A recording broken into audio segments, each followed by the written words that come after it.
After the dramatic episode of Vastrabharanam, or the attempted disrobing of Draupadi, the Pandavas depart on their next Vanavasam and reach a forest called Kamyavanam. Vedavyasa comes and meets them in the forest. Dharmaraja, Draupadi, and the Pandavas are both angry and sad at the predicament they find themselves in. Vyasa consoles them by telling them mirror stories of other kings who found themselves in worse predicament than the Pandavas themselves. He says that these sad times will also pass. The audience in these festival villages also relives the Vanavasam of the Pandavas by listening to the stories the Pandavas themselves heard on their own Vanavasam. These stories are told to the Pandavas by both Vyasa and other sages who drop in onto Kamyavanam to meet the Pandavas. Sarana Hazarana, Sarana Hazarana, Kamaraita Halinai, Yan Saranu, Sarana Hazarana, Kamaraita Halinai, Yan Saranu, Dagari Aguna, Yadari, Bambari Gune, Katunama Hajia, Yavagale.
தர்மா, நீதான் என்னவோ சூதாட்டம் ஆடிவிட்டு காட்டுக்கு வந்ததாக நினைக்காதப்பா. உனக்கு முன்பாகவே நிறைய ராஜாக்கள் நலச்சக்கரவர்த்தி புட்கரிடத்துல சூதாட்டம் ஆடிவிட்டு நாட்டை எல்லாம் தொலைத்து மனைவியை பிரிந்து மக்களை பிரிந்து வேறொரு நாட்டிலே சென்று ரிதுபன்மனிடத்திலே தேரோட்டியா இருந்தான். நீனாச்சும் பரவாயில்ல, மனைவியோட வந்திருக்கிற, தம்பிமார்களோடு வந்திருக்கிற. அவர்களுக்கு வந்த துன்பத்துல 1000ல் ஒரு பங்கு இருக்காது உனக்கு வந்துகிற துன்பம்னு. நம்மை விட அடுத்தவர்கள் அதிகமாக துன்பப்படுகிறார்கள்னு தெரிந்தாலே நமக்கு வந்த துன்பம் குறைஞ்சு போயிடும். ஹரிச்சந்திரனுக்கு வந்த துன்பத்திலே 1000ல் ஒரு பங்கு இருக்காது தர்மா உனக்கு வந்திருக்கிற துன்பம் என்று அவர்களுடைய புராணங்களை எல்லாம் சொல்லி தர்மரை மனத்தெளிவுபடுத்தினார். குழந்தாய், உலகத்திலே நீ ஒருவன்தான் கஷ்டத்தை அனுபவிக்கிறோம் என்று மனதிலே நினைக்க வேண்டாம். இதெல்லாம் காலத்தினுடைய கோலமப்பா. உன்னை போல் பெயர் பெற்ற சக்கரவர்த்திகள், நலன் ஹரிச்சந்திரன் போன்ற சக்கரவர்த்திகள் எல்லாம் கானகத்திலே காலத்தை கழித்திருக்கிறார்கள். உங்கள் கஷ்டமெல்லாம் இன்னும் கொஞ்ச காலம்தான், ஆகையால் அந்த கஷ்டம் விலகிவிடும். Vyasa says that there is no guarantee that Duryodhana would give back the lands of the Pandavas after the Pandavas finished their 13 years of Vanavasam. He says that war would be inevitable, and for the Pandavas to win this battle, they would need the Pasupata Yantram from Shiva. He says that Arjuna is the correct person to beseech this weapon from Shiva and ask Arjuna to do a tapas for Shiva. Vyasa says that Arjuna in his previous birth was actually the sage Nara, who along with his counterpart Narayana had waged war for thousands of years against Asura Dhanasura. Both Nara and Narayana were unable to kill Dhanasura completely, and the last unkilled portion of Dhanasura was now reborn as Karna, whom Arjuna had to kill to fulfill their woe. Vyasa, of course, does not say that Karna was the eldest born son of Kunti and hence the eldest of the Pandavas, but the audience, the listeners know. This is another distinctive feature of epic performance traditions drastically different from dramatic narrative traditions. In the dramatic narrative traditions, both the characters and the audience are in the dark about what lies ahead. And the revelation of the end, the climax, is a vital element of the dramatic narrative structure. In the epic tradition, the audience already know what lies ahead. And the crucial element of the dramatic narrative tradition, the suspense, is quietly dispensed with. The principal question for the audience in these traditions is as to why, given what is going to happen later, did each character behave in a certain fashion. While the dramatic narrative tradition draws in its audience with its suspense and intricacies of plot, the epic narrative distances the audience, rather offering them a space for introspection. உங்களில் ஒருவனான உணர் உள்ள விஜயந்தானா கங்கானா கட்டி கொள்வான் கைலாய மலைக்கு செல்வான்.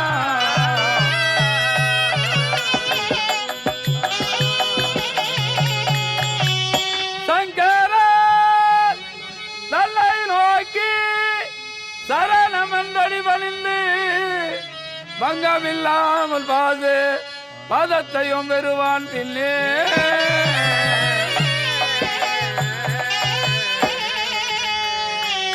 குழந்தாய், சுவாமி தவத்துக்கு உகந்தவன் தவறுக்கு உகுந்தவர் உங்களில் ஒருவனாக விளங்கக்கூடிய தனஞ்சயனே, என் தம்பி அர்ஜுனனே அர்ஜுனனையே நமனம் செய்கிறேனப்பா. தங்கள் சித்தம் அடியன் செய்த புண்ணியமாகட்டும். அண்ணவனை என்னோடு அனுப்பு. அண்ணவனுக்கு சில மந்திர உபதேசம் செய்து அனுப்புகிறேன். அப்படியாகட்டும் சுவாமி. ஏகாரம் போட்டு சொல்றார், அர்ஜுனனே போகணும். ஏன் அந்த அர்ஜுனனே போனன்னு சொன்னார் தெரியுமா? போன பிறவில தானாசுரனாக இருந்தவன் தான் இந்த பிறவில கர்ணனா பிறந்திருக்கிறான். போன பிறவில நரனாக பிறந்தவன் இந்த பிறவிலே அர்ஜுனனாக பிறந்திருக்கிறான். அந்த தானாசூரனு ஒரு கவசம் இந்திய ஒரு கவசத்தோடி சூரியனிடத்திலே அடைக்கலம் புகுந்தான். அவனை தான் கர்ணனாக பிறக்க வைத்திருக்கிறார். Arjuna's tapas is performed as a ritual, narrated as a story, and enacted right through the night as Kuthu. The entire event is spread across 24 hours, and each rendition, as ritual, storytelling, and theatre, offers a different dimension to the same episode and offers a different emotional texture for the audience to engage with. For the ritual, the villagers would uproot a 100 feet palm tree from the neighboring fields and transport it to the Dharmaraja Draupadi Amman temple. This tree will be decorated and will become Mount Kailasa, which Arjuna has to climb to perform tapas to Shiva.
previously, this act of cutting the tree and transporting it and decorating it would take about 2 days of work for the villagers, as everything had to be done manually.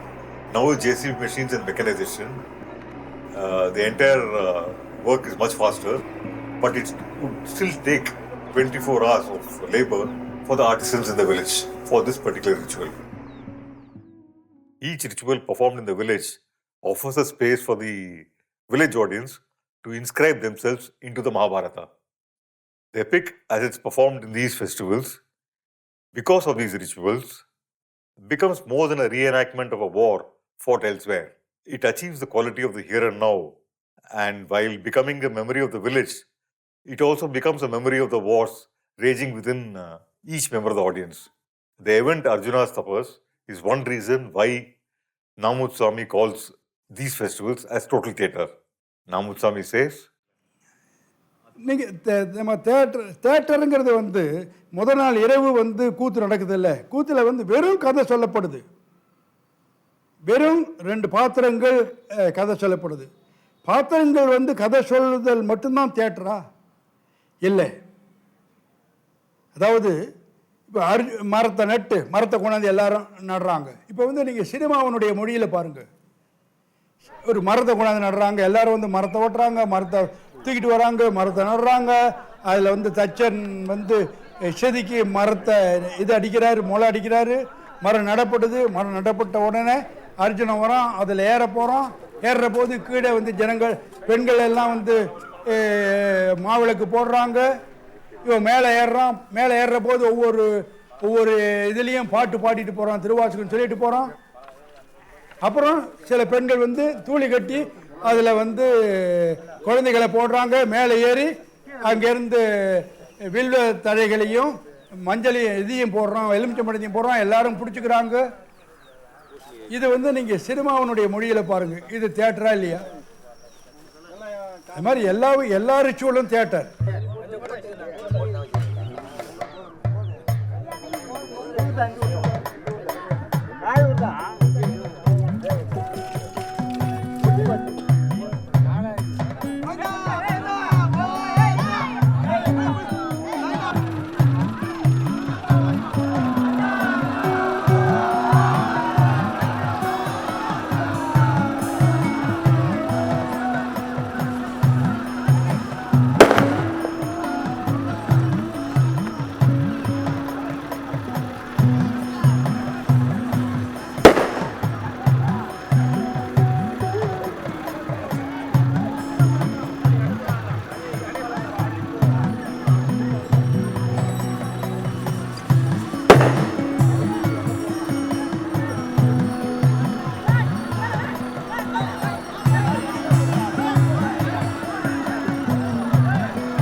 முனிவர் தோழர்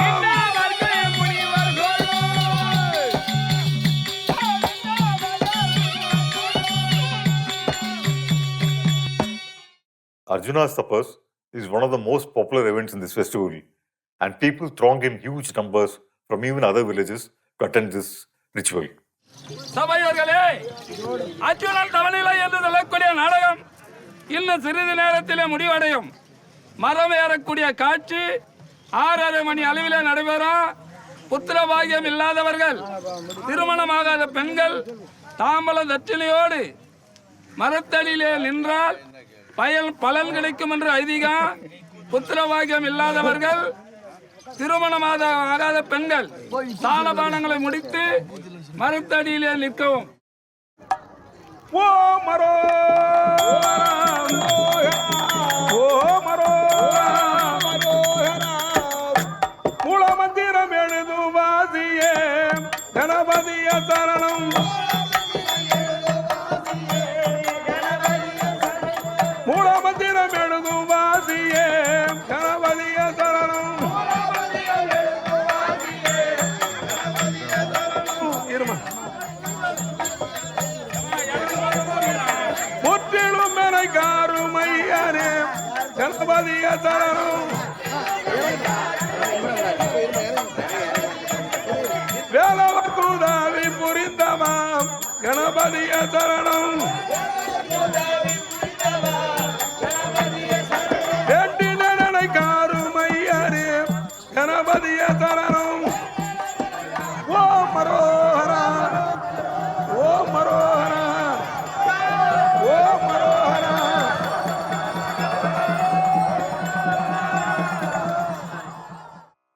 வேற்றாகி விண்ணாகி நின்றாய் போற்றி, மீளாமை ஆழியம்மை கொண்டாய் போற்றி. ஊற்றாகி உள்ளாய் ஒளித்தாய் போற்றி,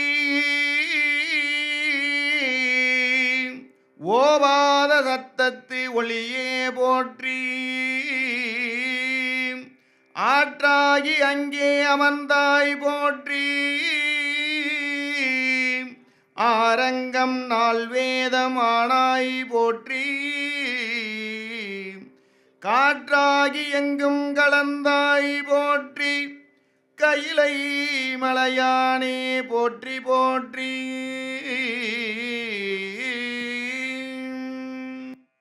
அர்ஜுனன் கடந்தவம் புரிகிறானா.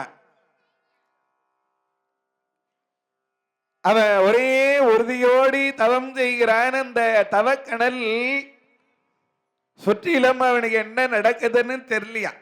கருந்துகுல் கல்லென கருதி, கல்லுன்னு நினைச்சு மிருகமெல்லாம் வந்து ஒரு ஆசைதான். பொருந்தம் முளை புற்றமேனே புயங்கோரே. அர்ஜுனனை சுற்றில பாம்பி புற்று கட்டி கொண்டதா, உடம்பெல்லாம் பாம்புகள் சுற்றி நிற்கிறது தெரியல. மரம் எல்ரே கருதி, மரம் நினைச்சு கொடிகள் எல்லாம் சுத்திச்சான். பரிந்து வெயில் நாள் மழை நாள் பனி நாள் என்று பாராமல், வெயில் காயுது தெரியல, மழை பெய்யுது தெரியல, பனி வீசுகிறது தெரியல, காற்றடிக்கிறது தெரியல. போற்றி போற்றி.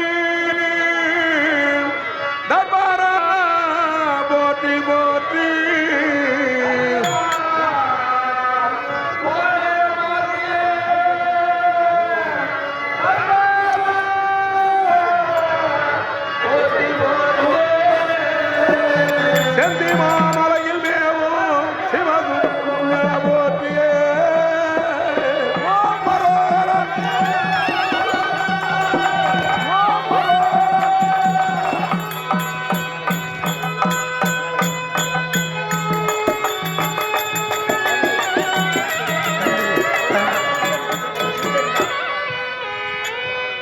In the Bharatam storytelling sessions, the first person who comes to test Arjuna's tapas is his father, the king of the gods, Indra. தேவேந்திரனே வராம் பிராமண வடிவத்திலே தொந்தி சரிய மயிரே வெளிர நிறை தந்தமசைய முதுகிய விளைய இதழ் தொங்க ஒருகை தடிமேல் வர மகளிர் நகையாடு தொண்டி கிழவன் இவன் யார் என இருமல் கிண்கண் என முரள ரொம்ப பழுத்த பிராமணரா வந்து தவத்தை கலைத்தார். The entry of Indra at this juncture is crucial to understand the significance of Arjuna's tapas. Arjuna wants a Pashupata Yantram from Shiva, a weapon which he cannot really deploy, as it would really mean the destruction of the entire world. Arjuna, of course, does not use his weapon in the war. And the question becomes as to why Vyasa had asked him to ask for this particular weapon from Shiva.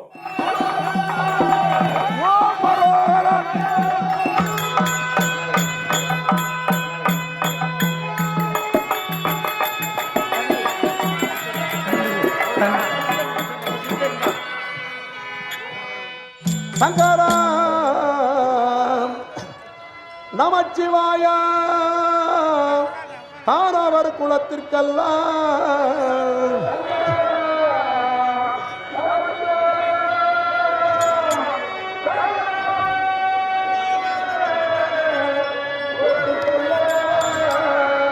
லிங்கமாய் தோன்றி எங்கள் நெஞ்சினில் குடிபுகுந்தார்.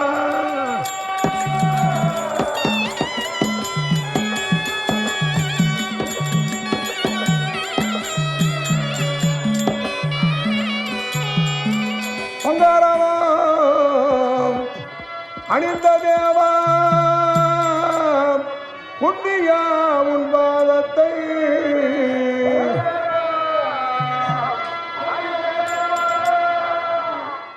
Indra, when he meets his son, mocks Arjuna's desire to see Shiva, and he says that even Brahma and Vishnu were unable to see Shiva, and rebukes Arjuna for his presumption. அரிய அயனம் தேடி காண முடியாத அந்த அரும்பரம்பொருளை உன்னால் காண முடியுமான்னு யாராலும் காண முடியாத அந்த அரும்பரம்பொருளை உன்னால் காண முடியுமா என்று கேட்டார். அவங்க எல்லாம் அகந்தியிலே தேடினார்கள், அதனாலே அவர்களுக்கு தெரியல, நான் அன்பினாலே தேடுகிறேன், நிச்சயமாய் அன்புக்கு கட்டுப்பட்டு சிவம் வரும் என்றார். The narrative which both Arjuna and Indra refer to is part of the Pallava iconography of Lingodbhava, which has its own history. Once Vishnu and Brahma were fighting between themselves as to who was a more important deity. Suddenly a huge pillar appeared before them in the middle of the ocean. Both Brahma and Vishnu did not realize that the pillar before them was indeed Shiva. Vishnu declared that whoever could see the bottom of the pillar or the top of the pillar first would be the greater deity. So Vishnu took on the form of a wild boar, Varaha, and dove down to the bottom of the ocean to see the bottom of the pillar, while Brahma took on the form of a swan and flew towards the top of the pillar. Vishnu went down thousands of kilometers searching for the bottom of the pillar, and he gave up his quest because the pillar was actually endless. Brahma was flying to the top, also could not see the other extreme, but he saw some flowers falling from the sky from top of the endless pillar. Brahma asked the flowers which were falling to bear false witness, saying that he had seen the top of the pillar. Shiva revealed himself to both Vishnu and Brahma as being the pillar which they had seen, and Vishnu humbly acknowledged defeat as he was not able to see the feet of Shiva. Brahma vainly declared that he had flown to the top of the pillar, and Shiva cursed him for his dishonesty. He said that Brahma would be the only deity who would not be worshipped in any temple. This is the reason the tradition gives as to why the creator of the world, Brahma, was not worshipped in any temple. But as an exception to every rule, there is a temple for Brahma at Pushkar in Rajasthan. செஞ்சலை கலரை முரரை வரிக்கும் சென்னீர் நெஞ்சுடை கண்டனாக்கி நினைவலாம் கண்டனாரே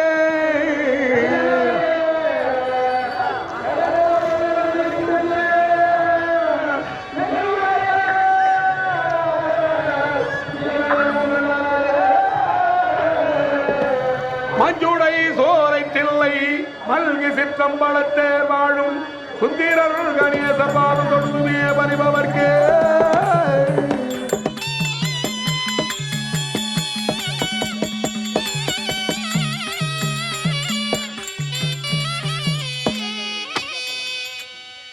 In Kuthu, it is Krishna who comes as a seductress Mohini to test the sincerity of Arjuna's austerities.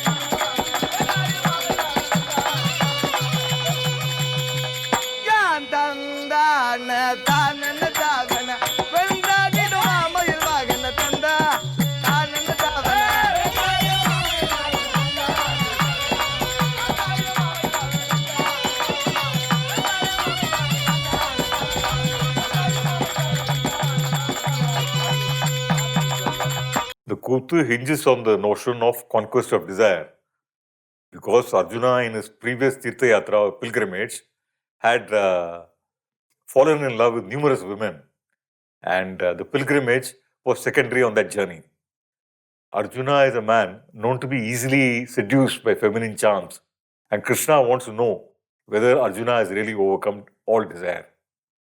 The ritual, the storytelling, and the theatre place a different emphasis on different elements in the narrative, giving a different emotional coloring to the same narrative.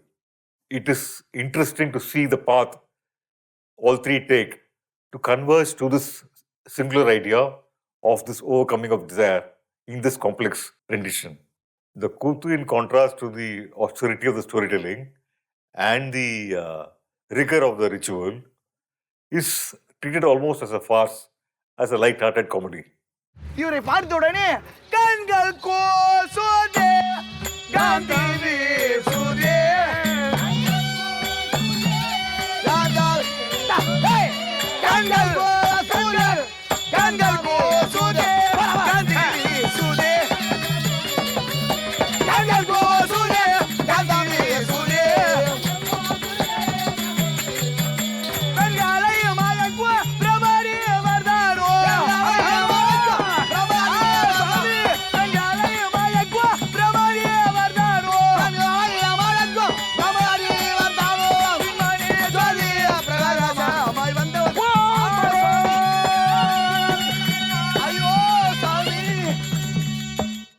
Arjuna rejects Mohini's advances and explains why. Arjuna tells Mohini that Vyasa had told him that war was inevitable, and to win the war, they needed the Pashupata Yantram from Shiva. Only a person who had transcended desire could see Shiva, and Vyasa had asked him to do severe austerities to Shiva to beseech for this weapon. Arjuna says that now he is an ascetic who has transcended desire. காசிக்கு போகும்போது என் கர்மமா தொடர்ந்ததென்று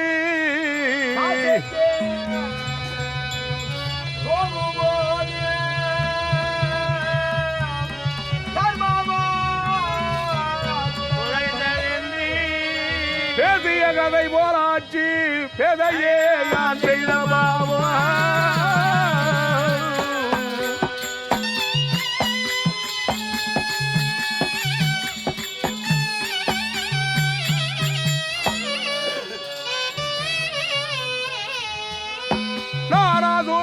நாராசுரம் தவத்தை செய்ய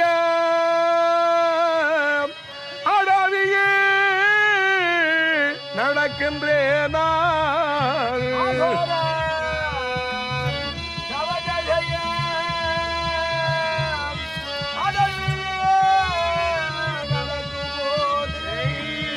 பாதுரு வாழ்கையில் முள் வருவதேன் சிவ சிவமே.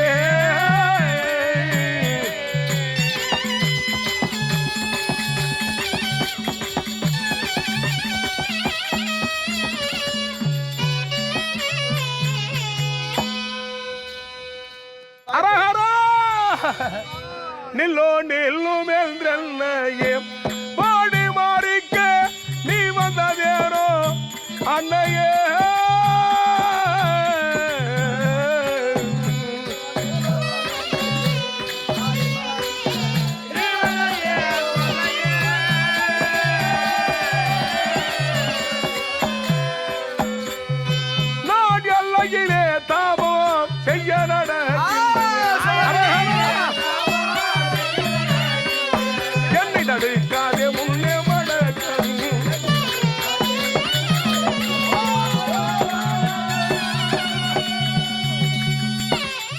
Krishna appears in his true form before Arjuna and explains the reason for his test.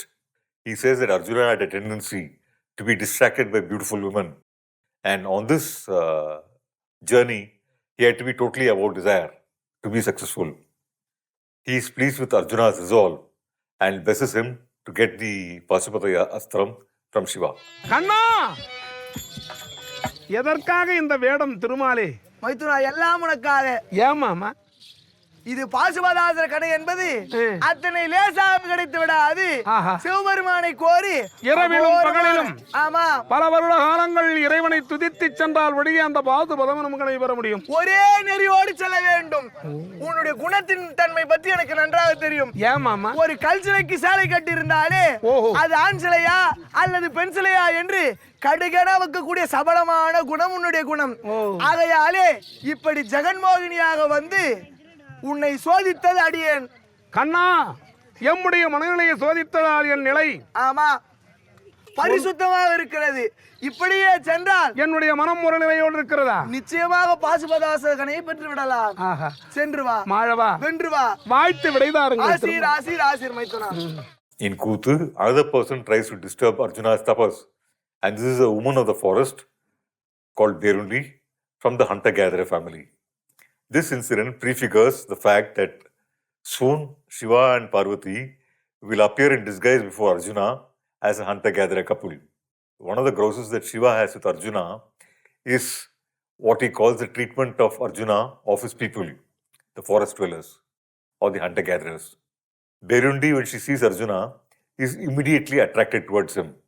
But Arjuna remains steadfast in his austerities. இந்த காட்டினில் வாடுகின்றான் கண்ணில் என்பர் தட்சணமாக உன்னை தகுவிட வந்தேன். கேளும் மயப்படுத்த மாதிரி இந்த காட்டு வழக்கூடிய என் வீட்டுக்கார ஒரு கண்ட ஓரண்ட கண்ட வேரண்டன் என் ஒரு கண்ட ஓரண்டி கண்ட வேரண்டி. இனி உன்னை பேசும் பாரு உன் மேல ஆசை வந்துச்சு. அம்மா ஒரு முத்தா கொடு. மறுகுழந்ததை முடித்து மையாளால் மருகு என்று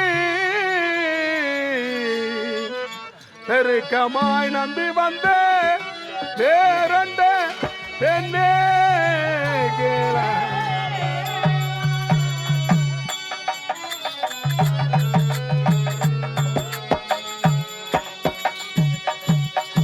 உருக்கமாய் தவத்தை போர்க்கு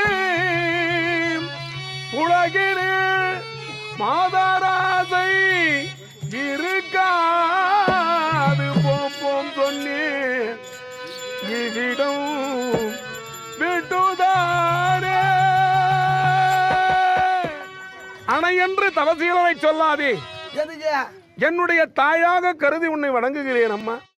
Berundi's husband Berundan comes shortly later and is angry with Arjuna. திரும்பி பார் புத்தி கட்டவனே வாடா. பாராண்மையாலே என் தாரத்தீர்களாமோ உன்னை சாதிப்பேன் இப்போது சோதிப்பேன் வாடா. உன்னை எதிர்த்தேன் என்று வக்கரித்திடும் பேரன்பாகல் கடலது உடைந்தார் பாரில் கணக்கிறை அடையலாமோ. அடல் வரும் மனத்தில் வந்து அட அணிந்தலை செய்ய வந்தாய் எனக்கு நெருங்கிடாம விடவிட எதிர்த்து பேசுகின்ற போட என்னடா படி கொள்ளுவேன். பள்ளிக்கு நீங்க சொல்லு பல அழகு விட்டதை இறக்கிறையாவைய காட்டில் வாழ கூடி கேளானே அளவொண்டடிக்கு மூணானே அனைத வெண்மை முளைந்த நென்கிற ஆகட்டும் ஆகட்டும் பேரண்டா. Both Arjuna and Berundan fight, and Arjuna renders Berundan unconscious. Berundi pleads with Arjuna for a husband's life, and Arjuna revives Berundan. ஆற்றையும் பெரும் காற்றையும் நம்பலாம், ஆழகால விஷத்தையும் நம்பலாம், ஓலமா மதையானையும் நம்பலாம், கொல்லுவேங்கை புலியையும் நம்பலாம், கல்லர் வேடர் மரவரை நம்பலாம், நற்றாற்றில் கைவிடுவாரே. தாவிரால் சிகை கரத்தில் தட்டாமல் போனார் பாதம் தேவியே பணியும் கல்லி மெல்லியுனிடத்தில் கண்டே. பாவி வேறண்டாரும் ஆர்தலில் எழுந்து வந்தால் தீவினை விளைவிப்பானோ திருடியே உரை செய்வாயே. வேறண்ட விடமாதே, உன் வார்த்தையை கொண்டு உன் கணவனை உயிர்வரச் செய்யலாமா? துத்த வேறண்டா குறைங்கிடும் உன் உயிர் நஷ்டமில்லாமல் நலமதாய் வனத்தில் அசதித எங்கும் அதிர்ந்திட வனத்தில் இஷ்டமாய் எழுந்து இனி வருவாயே.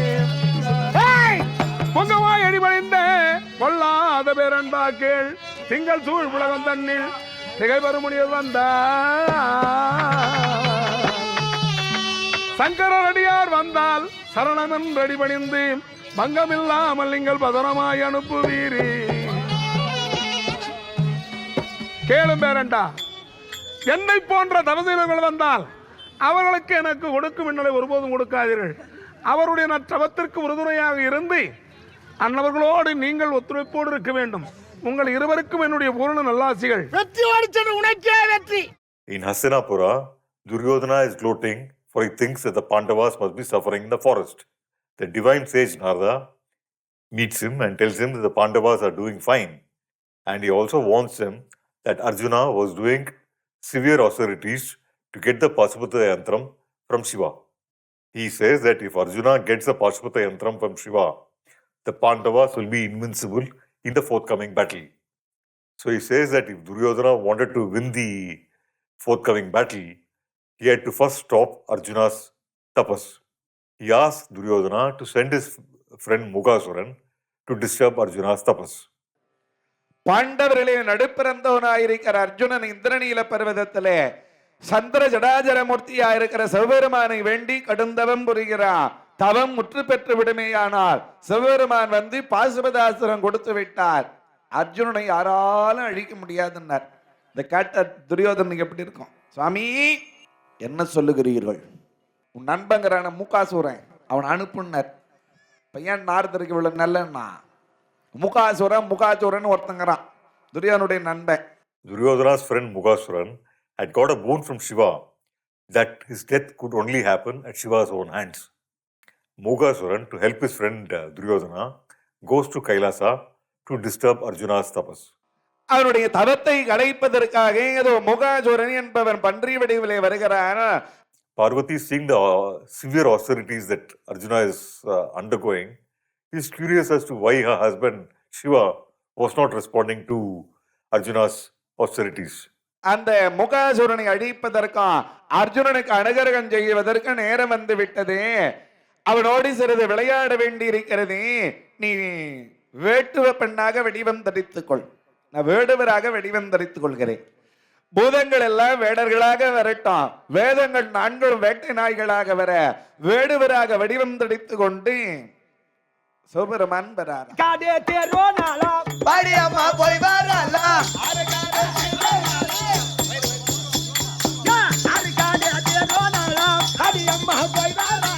ஆறுகாடு திருநாளா பாடியம்மா போய் வரலா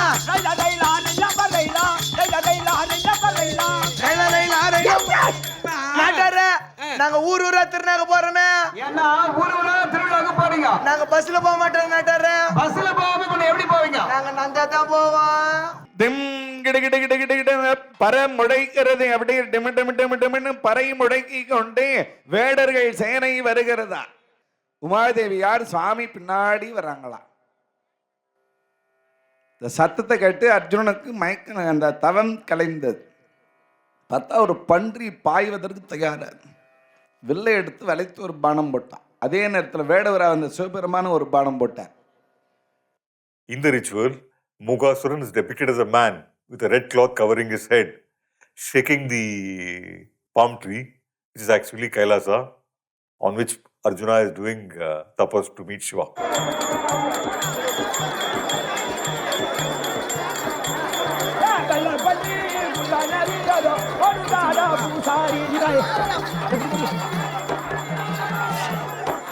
Arjuna shoots a wild boar.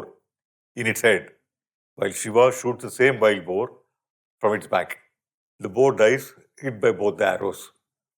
A fight starts between Shiva and Arjuna as to whose arrow caused the boar's death.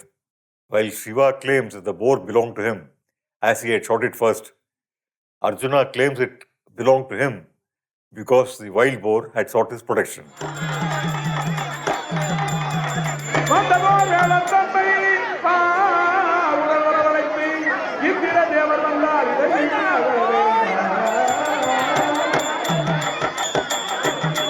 சந்திர சூரியர் சாட்சியாய் நிற்போம் பக்கமாய் என்னங்கம் பத்திங்கு வரவாய் தேவமே எனக்கு ஒரு அபயத்தில் கண்டிருக்கிறாய் உன் முகத்திற்கு நேராக நான் கடைவிட்டு உனக்கு நான் அபயத்தம் கொடுத்திருக்கிறேன். மறையவனோ ஒரு குடை கீழ் வையம் காக்கும் மன்னவனோ வைசியனோ வடிவம் மாறி பொறையுடனே தவம் புரியும் அவுணர் மாக்கள் புத்தேளிர் நிறுதரில் ஓர் புறத்து உளானோ அடே பயலே யாரடா நீ? மறையவனோ பிராமணனா அல்லது சத்திரியனா அல்லது சூத்திரனா வைசியனா யாரடா நீ?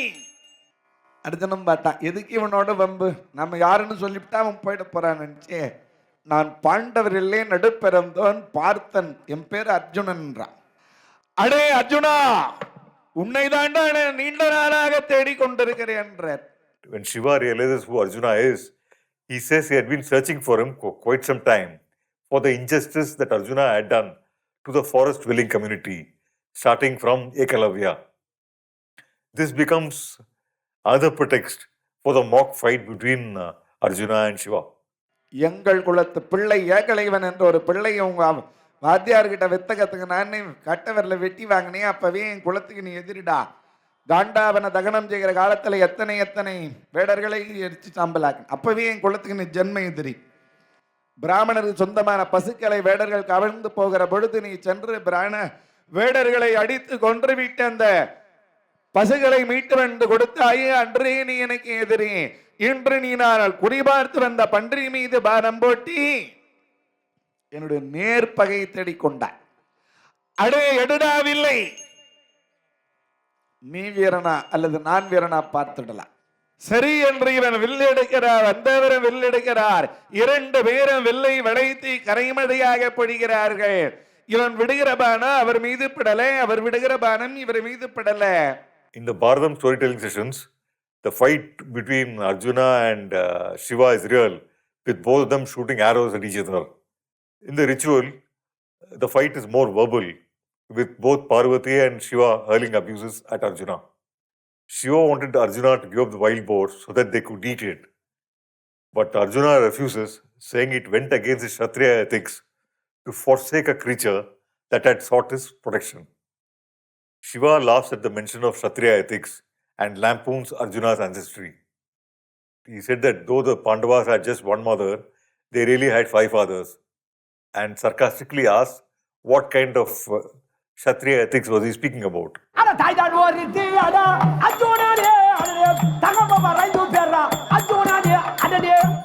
Arjuna explains that his father Pandu had a curse that he would die if he indulged in sexual intercourse. So his mother, at the request of her father, had invoked the boon given by Rishi Durvasa to her to beget the 5 children.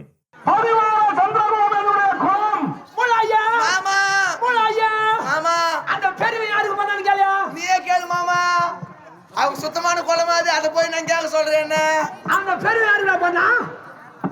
தர்மன்னா யமதர்மனுக்கு பிறந்தார். யாருங்க? யமதர்மனுக்கு பிறந்தார். உன்னை அந்த துருடு தோள மாட்டேங்கிறானே, அவன் யாருடா பண்ணா? அண்ணா பீமன்னா அசதிக்கு பாலர்களே ஒருவராக விளக்கும். துட்டு படாத பிறந்தார்.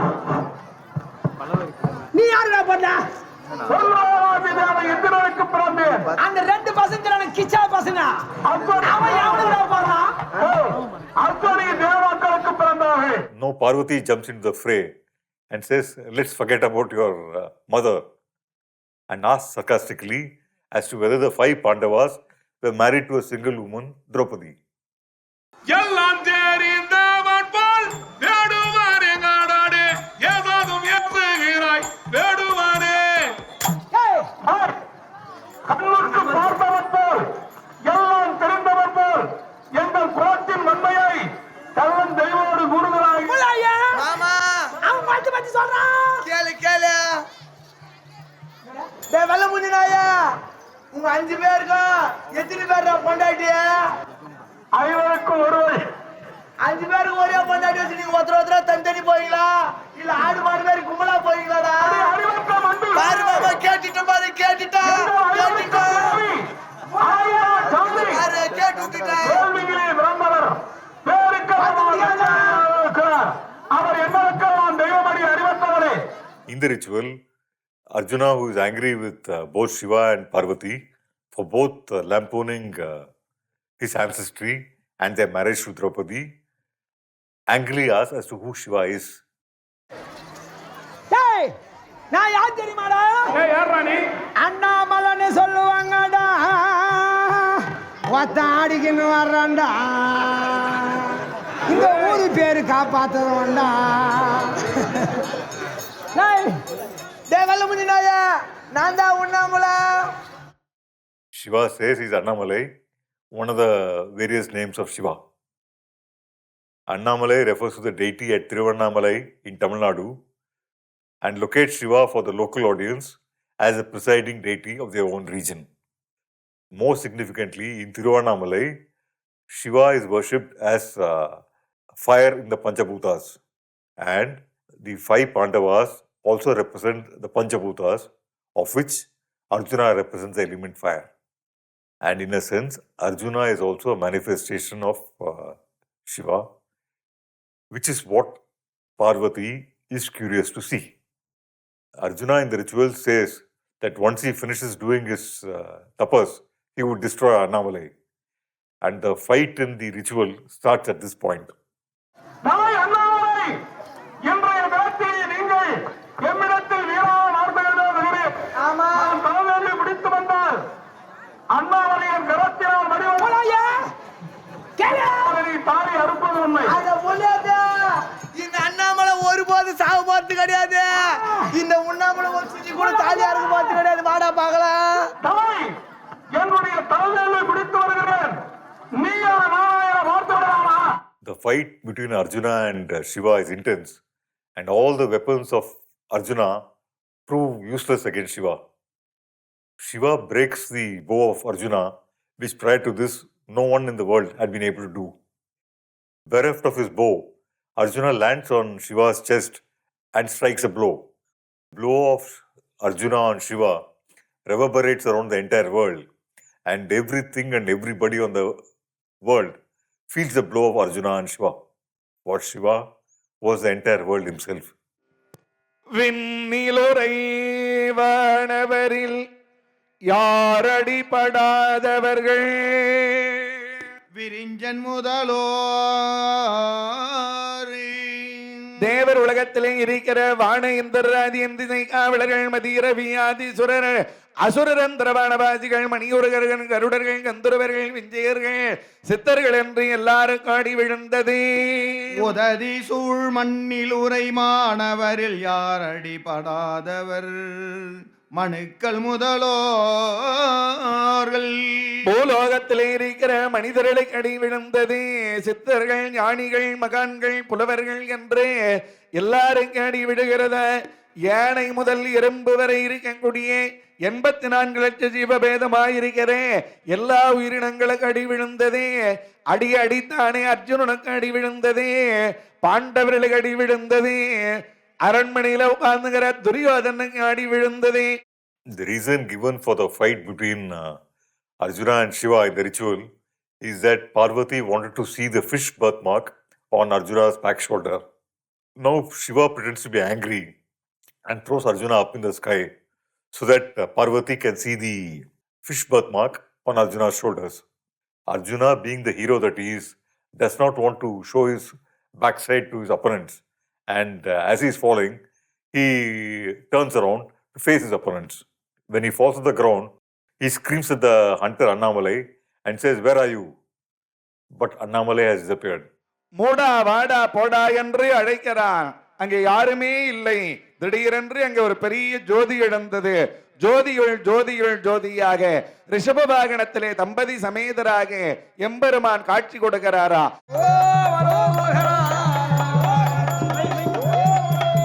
அர்ஜுனா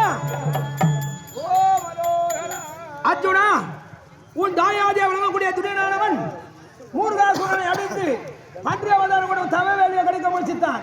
பாரதா தேவி நானும் பார்த்து விட்டோம். உனக்கு அடியப்பட்டோம் உதயப்பட்டோம். ஆனால் என் களத்தில் கூடிய நான் பாதுகாத்து தருகிறேன். பெற்றுக்கொள்ளாய்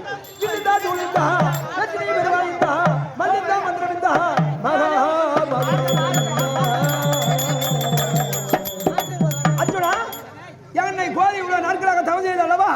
எயினான பாதுகாத்து தருகிறேன். உன் தாயாதிகளை வெல்வார்.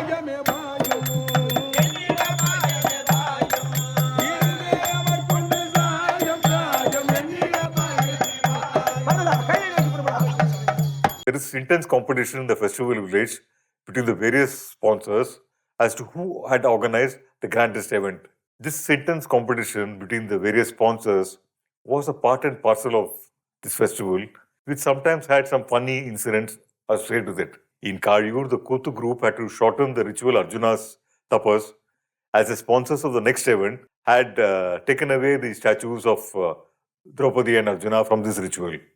The sponsors of the next event felt that the ritual was taking too much time and they did not have time to decorate the idols for their own ritual they were sponsoring. So the Kutu group reluctantly had to shorten the entire ritual to suit the next event sponsor. When Shiva finally appears before Arjuna, Arjuna gets confused and forgets as to what he had really done tapas for. திடீரென்று சிவபெருமான் வந்து காட்சி கொடுக்கிற பொழுது என்ன செய்வதென்று தெரியல. ஆடினான், அழுதான், விழுந்தான், எழுந்தான். அரகரா மகாதேவா, சம்போ சங்கரா, பார்வதினேயா, பரமதயாலா, பரம்பொருளே, தாங்களா வந்து எளியனினும் எளியனாயிருக்கிற எனக்கு காட்சி தருவது என்று இரும்பு எய்தினான். என்ன வர வேண்டும்னு கேட்டார். சண்முகனை ஈன்றெடுத்த சந்திர ஜடாதரனே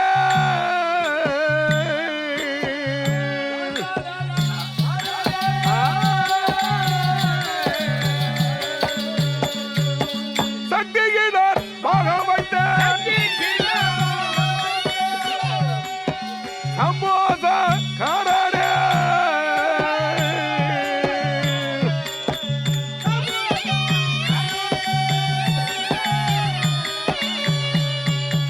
விண்ணவர்கள் முனிவர் தோழர்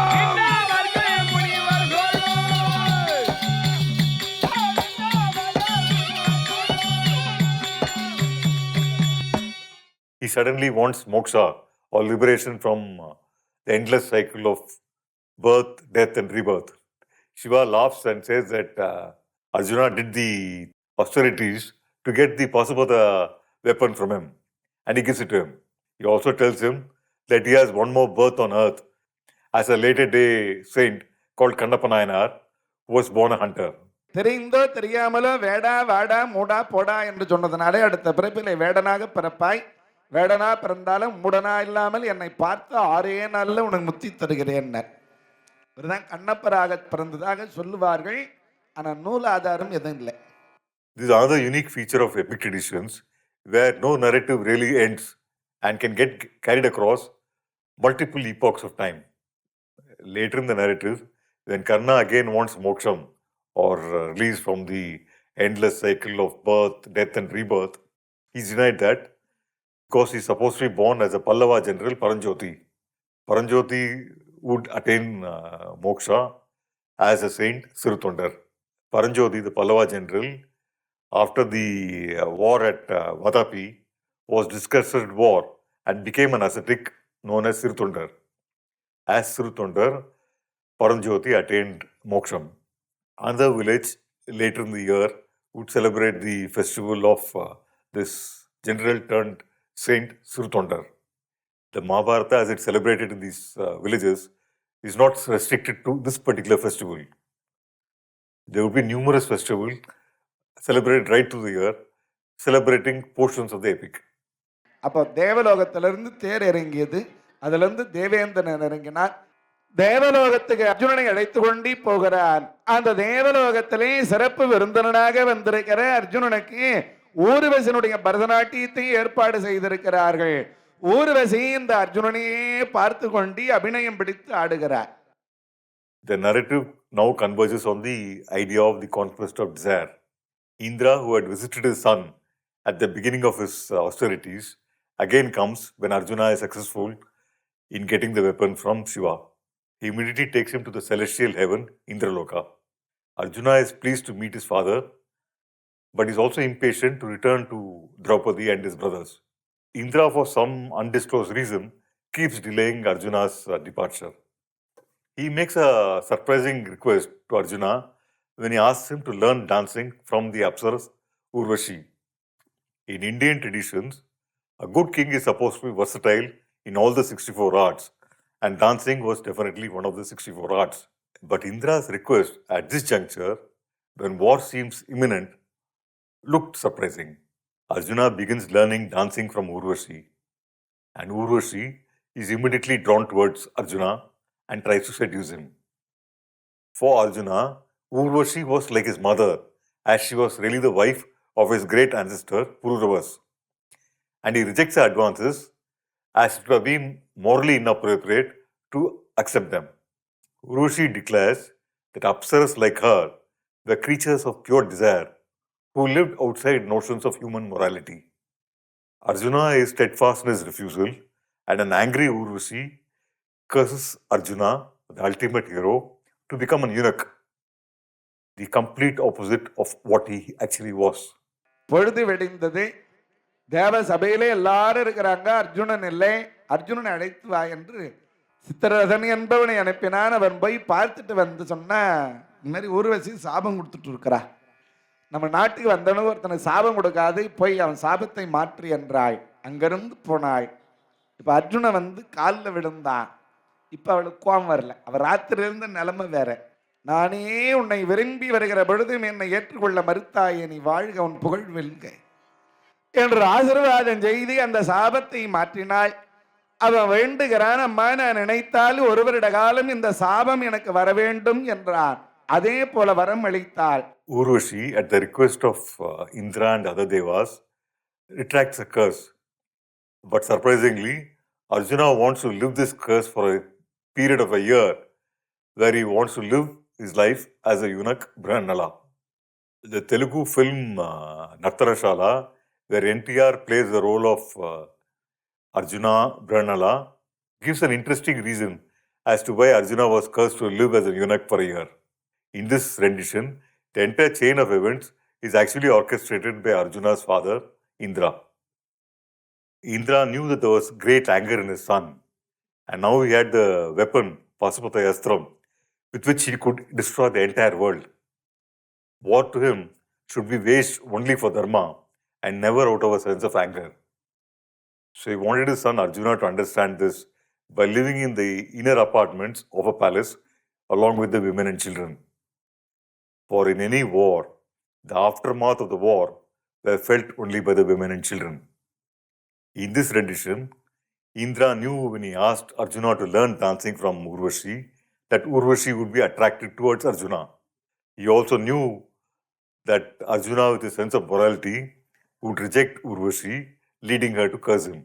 In the next episode of the Mahabharata, the Ajnanavasam, or the 13th year of exile, where the Pandavas have to live in hiding without revealing their identity, each of the Pandavas chooses an identity which is diametrically opposite as to who they actually were. Draupadi and the 5 Pandavas live as their shadow selves, and their journey of self-realization comes to a completion in the kingdom of Virata. Dharmaraja, the epitome of righteousness, chooses to be the gambling companion of the king of Virata. Bhima, the glutton, chooses to be the cook, providing food for everyone, while Nakula and Sahadeva, the intellectuals, choose to be grooms in the stables, taking care of the horses and the cows. Arjuna, the ultimate warrior, chooses to spend the year as a eunuch dance teacher to Uttara Kumari, the princess of the Virata kingdom.